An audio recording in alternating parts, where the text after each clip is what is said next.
Welcome all of you. तर आज आहे डे 2 इन बाली। तर आपल्या दिवसाची सुरुवात सुंदर अशा व्ह्यूनी होते आणि नंतर आपण जातो खाली।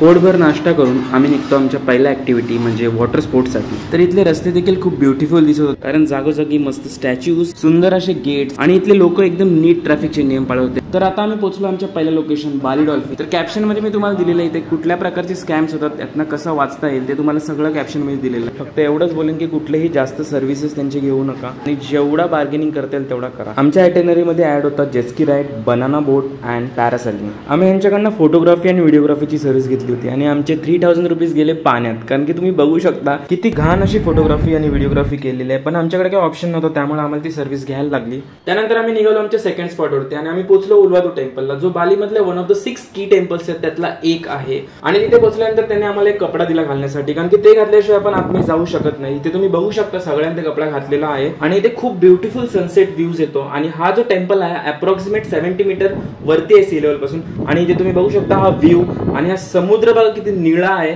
असा समुद्र आपल्याकडे बघायला खूप कमी। दुसरी गोष्ट म्हणजे इथे स्वच्छतेचा खूप लक्ष दिला जातो, इथे कोणी असा कचरा टाकत नाही। आम्ही इथे खूप सारे फोटोशूट्स केले, खूप सारे व्ह्यूज मध्ये फोटोज घेतले आणि फोटो काढता काढता स्वप्नाली म्हणली की माझा पण असा व्हिडिओ मला हवा आहे, त्यामुळे तिचा सुद्धा आम्ही असा व्हिडिओ काढला। तर हा होता beautiful view with the beautiful lady. त्यानंतर टेम्पल मध्येच एक मंकी स्पॉट्स होता, इथे खूप सारे मंकीज होते आणि इथले माकडं म्हणजे एक नंबरचे डॅम्पीज। लोकांचे वस्तू ढापत होते आणि वस्तू रिटर्न करण्यासाठी त्यांना काहीतरी खायला द्यायला लागत। आता तुम्ही विचार करत असाल हे माकडं पिंजऱ्यात काय, तर हे माकडं पिंजऱ्यात होते कारण ह्यांच्यासोबत होता एक व्हाईट मंकी आणि अख्ख्या टेम्पल मध्ये एकच व्हाईट मंकी होता, त्यामुळे त्याच्या सोबत हे माकडं ठेवली होती। तर हा होता सनसेट पॉइंट, पण आम्ही ते संध्याकाळपर्यंत थांबू शकत नाही कारण की आम्हाला जायचं होता कॅन्डल लाईट डिनरला Jimbaran beach. On the way असताना आम्हाला लागली ट्रॅफिक आणि ते पण छोट्या रस्त्यावरती, आणि छोटा रस्ता असून सुद्धा ट्रॅफिक एकदम क्लिअर झाली। जसं सायरन वाजायला लागला तशी ऑटोमॅटिकली लोकांनी गाड्या केल्या बाजूला।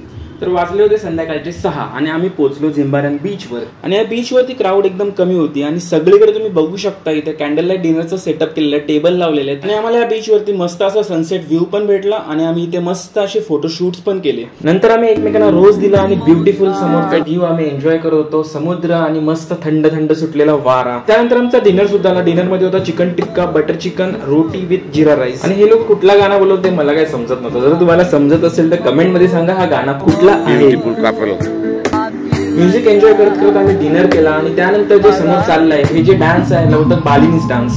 तर जेवल्यानंतर आम्ही बालिनीज डान्स एन्जॉय केला आणि थोड्या वेळात आम्ही निघालो, कारण की आम्हाला उद्या सकाळी लवकर जायचं। उद्या म्हणजे डे 3। तर डे 3 ला आपण वेस्ट नुसा पिंडा आयलँडची टूर आहे। तर आजसाठी एवढंच। जर तुम्हाला व्हिडिओ आवडली असेल तर लाईक करा, कमेंट करा आणि फॉलो करायला विसरू नका। जर तुम्ही व्हिडिओ युट्यूबवर बघत असाल तर सबस्क्राईब करा। थँक्यू।